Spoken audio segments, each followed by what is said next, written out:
ناظرین گرامی السلام علیکم ورحمۃ اللہ وبرکاتہ۔ سیدھی بات کے تازہ ترین آج کی بات خاص بات میں آپ لوگوں کا استقبال ہے۔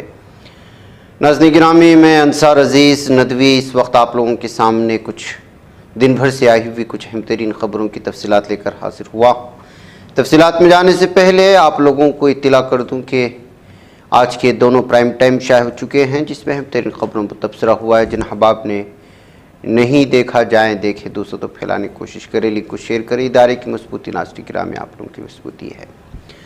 آئیے خبروں کی جانب بڑھتے ہیں۔ ناظرین گرامی، تعلیمی سال 2024 اور 25 کا آغاز ہونے والا ہے۔ ایسے میں الگ الگ اسکولز جو الگ الگ اعتبار سے، الگ الگ نوعیت سے اپنی خصوصیات کے ساتھ چلاتے ہیں اور جو اپنے علاقے میں مشہور بھی ہیں، وہ تعلیمی سال کا آغاز کر رہے ہیں۔ ایسے میں اپنے تعلیمی سال کے آغاز کے موقع پر کچھ اسکولوں میں اس طرح کی جو ہے خصوصی افتتاحی نشستیں منعقد کی جاتی ہیں آغاز کے لیے، تاکہ طلباء میں بھی دلچسپی ہو اور طلباء کے والدین بھی اس جانب متوجہ ہوں، اور کس طرح سے گزشتہ سال جو گزرا ہوا سال ہے اس میں اچیومنٹ ہوئے ہیں، کس طرح طلباء کامیاب ہوئے ہیں اور کس طرح سے انہیں محنتیں کی، اس کے پیچھے یہ ساری تفصیلات لانے کی کوششیں ہوتی ہیں اور اپنے محنتوں کو لوگوں کے سامنے رکھنے کی بھی کوششیں ہوتی ہیں۔ اسی طرح کی شہر بنگلور کے مشہور و معروف اسکول میں ایک اسکول ہے علما انٹرنیشنل اسکول، اس کے بانی و ڈائریکٹر جناب امجد صاحب ہیں۔ اس موقع پر جو ہے آج علماء کرام کی موجودگی میں اس اسکول کی 13ویں یا 14ویں سال کے آغاز کے موقع پر ان کو جو ہے دعوت دی گئی تھی، اور خصوصی طور پر علماء کے اولاد کے لیے جو اس اسکول میں تعلیم حاصل کرنے کے لیے خصوصیات دی گئی ہیں، سہولیات دی جاتی ہیں، رعایتیں دی جاتی ہیں، اس کا بھی تبصرہ کیا گیا۔ اور اس کے علاوہ 13 سال کامیابی کے ساتھ جس طرح سے بنگلور کے منگم پاڑیا میں اسکول چل رہا ہے، اس کی ایک شاخ بمن ہڑی میں بھی موجود ہے۔ اس موقع پر یہاں پر علماء کرام جو شریک تھے اور دیگر اسکول کے ڈائریکٹروں میں سے اور پرنسپل میڈم وغیرہ نے گفتگو کی ہے۔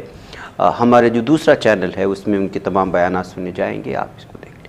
آئیے دوسری خبر کی جانب بڑھتے ہیں، اور وہ یہ ہے کہ اس وقت صفا بیت المال اور رہبر فاؤنڈیشن سے ورنگل اور کریم نگر میں 15 لاکھ روپے مالیتی ٹھیلا بنڈیوں اور سلائی مشینوں کی تقسیم کی خبر آ رہی ہے۔ بے روزگار اور پریشان حال افراد جن کے پاس ہنر ہونے کے باوجود سرمایہ کی کمی ہوتی ہے اور وہ اپنی ضروریات پوری کرنے سے قاصر ہوتے ہیں، ان کو اپنے پیروں پر کھڑا کرنا رہبر فاؤنڈیشن اور صفا بیت المال کا کارنامہ ہے۔ صفا بیت المال نے رہبر فاؤنڈیشن کی اشتراک سے علاقہ کریم نگر ورانگل میں بازاروں، مارکیٹوں اور اسلم علاقوں میں سروے کی ٹیم کے ذریعے مختلف علاقوں کا دورہ کرتے ہیں، اور پھر ایسے 150 افراد کی فہرست تیار کی جاتی ہے، جن میں ایسی 100 خواتین جو ٹیلرنگ کے ہنر سے واقف ہونے کے باوجود پریشان حال تھیں، اور ایسے 50 مرد احباب جو کہ کرائے سے ٹھیلا بنڈیاں لے کر کاروبار کرتے ہوئے اپنی زندگی گزار رہے تھے۔ ان کو سلائی مشین اور ٹھیلا بنڈیاں دینے کا نظام بنایا گیا تھا۔ چنانچہ 15 اور 16 میں کو ورنگل اور کریم نگر میں 15 لاکھ روپے مالیتی 100 سلائی مشینیں اور 50 ٹھیلا بنڈیاں مع ساز و سامان تقسیم کی گئی۔ یاد رہے کہ قابل تحسین اقدام رہبر فاؤنڈیشن اور صفا بیت المال کی اشتراک سے انجام پایا۔ ورنگل کریم نگر کے والنٹیئرز نے مستحق کاروباریوں کی سروے اور تقسیم میں بڑھ چڑھ کر حصہ لیا۔ صفا بیت المال نے ہزاروں افراد کو روزگار سے مربوط کرتے ہوئے ان کو معاشی اعتبار سے اپنے پیروں پر کھڑا کر دیا ہے۔ چنانچہ صفا بیت المال کی جانب سے ٹھیلا بنڈیوں اور سلائی مشینوں، پروڈکشن یونٹس، مہندی ڈیزائننگ سینٹرز اور کمپیوٹر کورسز کے ذریعے اس میدان میں وسیع پیمانے پر خدمات انجام دی جا رہی ہے۔ واضح ہو کہ صفا بیت المال کی جانب سے اب تک جنوبی ہند کی متعدد ریاستیں تلنگانہ، آندھرا پردیش، کرناٹک کے علاوہ مہاراشٹر کے مختلف اضلاع میں تقریباً 3,500 ٹھیلا بنڈیاں مع ساز و سامان، ہزاروں سلائی مشینوں کی تقسیم عمل میں آ چکی ہے۔ گزشتہ کئی سالوں سے کام چل رہا ہے۔ اس بعض افراد کو دیگر کاروبار جیسے کرانہ سامان، پنچر کا سامان، کپڑے، چوڑیاں، ترکاریاں، فروٹس، پاپ کارن کی مشین، تلن اور چائے بنانے کا سامان، زیراکس مشین، پیاز وغیرہ کی فراہمی کے ذریعے حلال روزی سے انہیں مربوط کیا جاتا ہے، تاکہ وہ مانگنے نہ والے بنے، بلکہ وہ چھوٹا ہی تجارت کیوں نہ ہو، تجارت کرتے ہوئے اپنی گزارا کر سکے۔ صفا بیت المال کے روزگار فراہمی کے شعبے میں ہزاروں لوگ الحمدللہ مستفید ہو رہے ہیں۔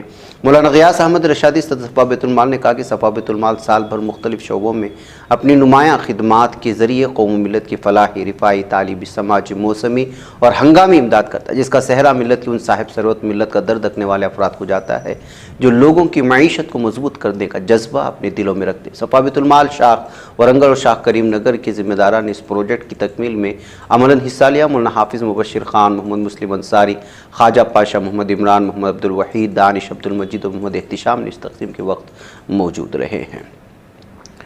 آئیے ناظرین گرامی ایک اور خبر کی جانب بڑھتے ہیں۔ لوک سبھا انتخابات کے 5ویں مرحلے کی ووٹنگ شام 6 بجے ختم ہوئی۔ اعداد و شمار کے مطابق شام 5 بجے تک 56.68% ووٹ ڈالے گئے تھے۔ مہاراشٹر میں اب تک سب سے کم ووٹنگ ہوئی، جبکہ لداخ، جھارکھنڈ، اڑیسہ اور ریاستوں میں جہاں 60% سے زیادہ ووٹنگ ہوئی۔ اس کے علاوہ ووٹنگ کا فیصد سب سے زیادہ مغربی بنگال میں رہا، جہاں شام 5 بجے تک 73% لوگوں نے اپنا حق رائے دہی استعمال کیا تھا۔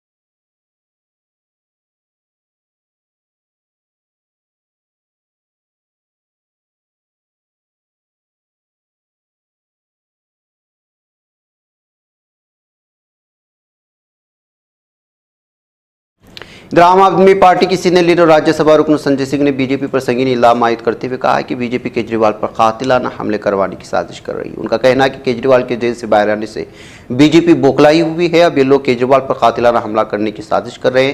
ملک کے وزیر داخلہ تو سپریم کورٹ کے فیصلے پر ہی سوال اٹھا رہے ہیں۔ انفورسمنٹ ڈائریکٹوریٹ نے دہلی کے وزیر اعلیٰ اروند کیجریوال کے خلاف یہاں کی ایک عدالت میں درخواست دائر کی، جو دہلی شراب گھوٹالہ کیس میں تہاڑ جیل سے عبوری ضمانت پر باہر ہیں، جس میں ان کی عدالتی حراست میں توسیع کا مطالبہ کیا۔ دراصل کیجریوال کی عدالتی حراست پیر کو ختم ہو رہی تھی، لیکن چونکہ سپریم کورٹ سے عبوری ضمانت پر تھے، اس لیے جانچ ایجنسی نے عدالت میں عرضی دائر کی۔ ای ڈی نے کہا کہ ہم ایسی صورتحال نہیں چاہتے کہ الزام لگایا جائے کہ ہم نے وقت پر دہلی کے وزیر اعلیٰ کی تحویل کے لیے درخواست جمع نہیں کی۔ چھتیس گڑھ کے کوڑدھا میں ایک دردناک سڑک حادثہ پیش آیا، جس میں 19 مزدوروں کی موت واقع ہوئی۔ اس حادثے میں کئی دیگر افراد سنگین طور پر زخمی ہوئے، مہلوکین میں 18 خواتین بھی شامل۔ حادثے کے بعد لاشیں ادھر ادھر سڑک پر بکھر گئی تھی، جو خوفناک نظارہ پیش کرے۔ بتایا جا رہا ہے کہ مہلوکین کی تعداد مزید بڑھ سکتی ہے، کیونکہ زخمیوں میں کئی کی حالت سنگین بنی ہوئی ہے۔ سپریم کورٹ نے تینوں نئے فوجداری قوانین کو چیلنج کرنے والی مفاد عامہ کی درخواست پر سماعت کرنے سے انکار کر دیا۔ اس درخواست میں کہا گیا تھا کہ جب یہ قانون پارلیمنٹ میں پیش کیا گیا تھا تو اس پر کوئی وسیع بحث نہیں ہو سکتی، کیونکہ اس وقت زیادہ تر ارکان پارلیمنٹ کو معطل کر دیا گیا تھا۔ اس درخواست میں سپریم کورٹ کے ریٹائرڈ جج کی سربراہی میں کمیٹی تشکیل دے کر نئے قانون کا جائزہ لینے، نیز اس پر پابندی لگانے کا مطالبہ کیا گیا تھا، لیکن سپریم کورٹ نے اس کو رد ہی کر دیا۔ لوک سبھا انتخابات کے پیش نظر آج ملک میں 5ویں مرحلے کی ووٹنگ جو چل رہی ہے، اس درمیان مہاراشٹر کے 13 لوک سبھا حلقوں میں بھی ووٹ ڈالے گئے۔ میڈیا ذرائع کے مطابق مہاراشٹر سمیت کچھ ریاستوں میں گرمی کی شدت کے سبب ووٹرز کو پریشانی کا سامنا کرنا پڑا۔ ایسے حالات میں Shiv Sena U B T leader Aaditya Thackeray نے مہاراشٹر میں ہو رہی ووٹنگ کو لے کر ایک بڑا دعویٰ کیا۔ انہوں نے بتایا کہ پولنگ مراکز کے باہر سہولیات کو لے کر ووٹرز کی طرف سے کافی شکایتیں ملی ہیں۔ اتر پردیش میں لوک سبھا انتخابات کے 5ویں مرحلے کے لیے ووٹنگ کا جو عمل جاری تھا، اس درمیان کانگریس اور سماجوادی پارٹی رائے بریلی اور امیٹھی لوک سبھا حلقوں میں کئی بوتھوں کے بارے میں شکایتیں جو موصول ہوئی۔ ایس پی نے امیٹھی اور رائے بریلی میں ایک ساتھ تقریباً 7 سے 8 شکایتیں درج کرائی ہیں۔ اس کے ساتھ ہی کانگریس نے کہا کہ کیا تمام خراب ای وی ایم رائے بریلی بھیج دی گئی ہیں۔ یو پی کانگریس کے انچارج اویناش پانڈے نے social media platform X پر لکھا ہے کہ کیا تمام خراب ای وی ایم رائے بریلی بھیجی گئی ہے۔ یہ کہتے ہوئے انہوں نے بی جے پی کو نشانہ سادھنے کی کوشش کی۔ کانگریس کی شمالی مشرقی دہلی کے لوک سبھا امیدوار کنہیا کمار نے کل بھارتیہ جنتا پارٹی کے رکن پارلیمنٹ منوج کمار پر سخت حملہ کرتے ہوئے کہا کہ انہوں نے 10 سال میں کوئی کام نہیں کیا، اس لیے اس بار انہیں تبدیلی کرنے کی اشد ضرورت ہے۔ لوک سبھا انتخابات کے پیش نظر دہلی کے وزیر اعلیٰ اور عام آدمی پارٹی کی قومی کڑوی انتخابی مہم میں لگاتار مصروف ہے۔ دہلی میں روڈ شو کے دوران انہوں نے ایک بار پھر دعویٰ کیا کہ عوام کی محبت اور اعتماد ظاہر کرتا ہے کہ ہمارا اتحاد یعنی انڈیا جیت رہا ہے۔ انہوں نے یقین ظاہر کیا کہ 4 جون کو انڈیا کی مخلوط حکومت بنے گی اور دہلی کو مکمل ریاست کا درجہ دیا جائے گا۔ ناظرین گرامی، اسرائیل 7 اکتوبر سے غزہ کی پٹی میں قتل عام کر رہا ہے۔ اب تک 35,000 سے زائد فلسطینیوں کا قتل کیا جا چکا۔ قتل عام کا حکم دینے والے ظالم دہشت گرد صہیونی اسرائیلی درندے نیتن یاہو کے خلاف وارنٹ گرفتاری کے لیے درخواست دائر کر دی گئی ہے۔ عالمی عدالت میں فیصلہ آنا باقی ہے۔ دہشت گرد تنظیم داعش نے افغانستان کے صوبے بامیان میں ہونے والے مسلح حملے کی ذمہ داری قبول کر لی ہے، جس میں 3 ہسپانوی سیاحوں سمیت 6 افراد ہلاک ہو چکے تھے۔ فلسطینی مزاحمتی تحریک حماس کے عسکری ونگ عز الدین القسام بریگیڈ نے اعلان کیا کہ انہوں نے غزہ کی پٹی میں جھڑپوں میں متعدد اسرائیلی فوجیوں کو ہلاک یعنی جہنم حاصل کر دیا ہے اور اسرائیلی فوجی گاڑیوں کو تباہ و برباد کر دیا ہے۔ لیبیا میں گزشتہ سال کے دوران دھماکہ خیز مواد سے متعلق واقعات میں 26 بچوں سمیت 35 افراد ہلاک یا زخمی ہونے کی اطلاعات ملی ہیں۔ لیبیا میں اقوام متحدہ کی سپورٹ مشن کی سوشل میڈیا اکاؤنٹ پر دیے گئے بیان میں اپریل 2024 سے قبل لیبیا میں بارودی سرنگوں اور بارودی مواد کی وجہ سے جان کی بازی ہارنے والے اور زخمی ہونے والوں کے بارے میں معلومات فراہم کی گئی ہیں۔ غزہ میں اسرائیلی فوج نے نصیرات پناہ گزین کیمپ پر ایک گھر پر شدید بمباری کی جس کے نتیجے میں 20 افراد جاں بحق ہو گئے جن میں خواتین اور بچے بھی شامل ہیں۔ ادھر صدر ایران ابراہیم رئیسی وزیر خارجہ حسین امیر عبدالرحمن کے ہیلی کاپٹر حادثے میں ہلاکت پر دنیا بھر سے تعزیتی پیغامات کا سلسلہ ابھی بھی جاری ہے۔ آذربائیجان کے صدر الہام علیوف نے ایرانی مذہبی رہنما علی خامنہ ای کو تعزیتی پیغام بھیجا ہے۔ انہوں نے اپنے پیغام میں کہا اس افسوسناک دن پر میں اللہ تعالیٰ سے دوست اور برادری ایرانی عوام کے لیے صبر و جمیل کا خواہاں ہوں۔ ادھر صدر پاکستان آصف زرداری اور وزیر اعظم شہباز شریف نے بھی اس واقعے پر افسوس کا اظہار کیا ہے۔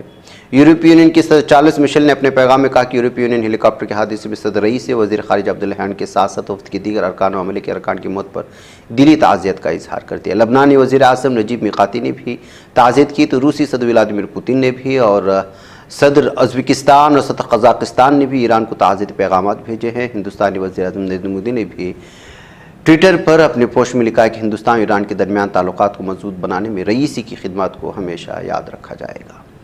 ناظرین مجھے اجازت دو۔ السلام علیکم ورحمۃ اللہ وبرکاتہ۔ یہ چینل حق نگر بن کر کچل دیتا ہے فتنوں کو، اگر گندی ہو پالیسی تو مرتے دیکھا کتنوں کو، اسی بازار میں بکتے ہوئے دیکھا ہے سپنوں کو، سبھی یکساں ہے یہ پیغام دو غیروں کو اپنوں کو، وطن اہل وطن کا ہے گلے بے خار سیدھی بات۔